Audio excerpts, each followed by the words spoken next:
أدعوك إلى متابعة أدعوك والأستاذ صالحي أيضا إلى متابعة هذا التصريح للسيد مبركات عبد الكريم مدير المنصة الصحراوية 12 أكتوبر للإعلام والتواصل. تفضلوا. بخصوص ما حدث يوم أمس بمطار مدينة العيون المحتلة الثلاثاء 14 يناير 2026، ما هو حقيقة إلا طرد سياسي متعمد لوفد إسباني مكون من برلمانيين وحقوقيين منعوا من طرف نظام الاحتلال المغربي من دخول مدينة العيون المحتلة. منعوا أولا من النزول من الطائرة، وثانيا تم ترحيلهم قسرا دون أي سند قانوني يذكر، فقط لأنهم جاءوا لمعاينة واقع الاحتلال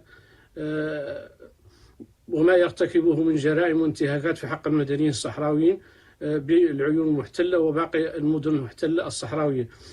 هذا السلوك ليس استثناء، بل جزء من سياسة ثابتة ينتهجها الاحتلال المغربي منذ سنة 2014، يقوم على إغلاق الجزء المحتل من الصحراء الغربية في وجه العالم، وقد أسفر هذا الغلق عن طرد كثير من المئات وتقدر بأكثر من 320 مراقبا أجنبيا من سياسيين وصحفيين وحقوقيين.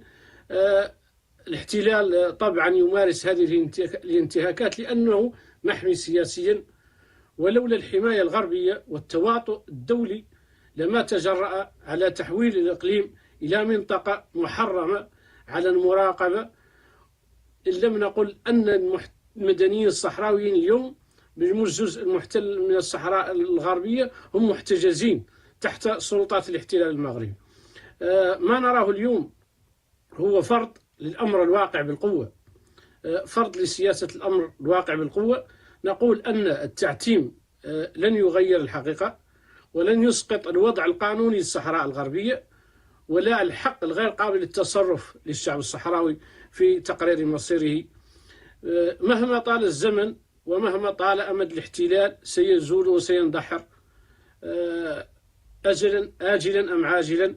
مهما طال أمد القمع ومهما توسع واشتد، فالصحراويين عازمين ومصممين على انتزاع حريتهم واستقلالهم. دكتور محمود صالحي، ما تعقيبك على هذا التصريح؟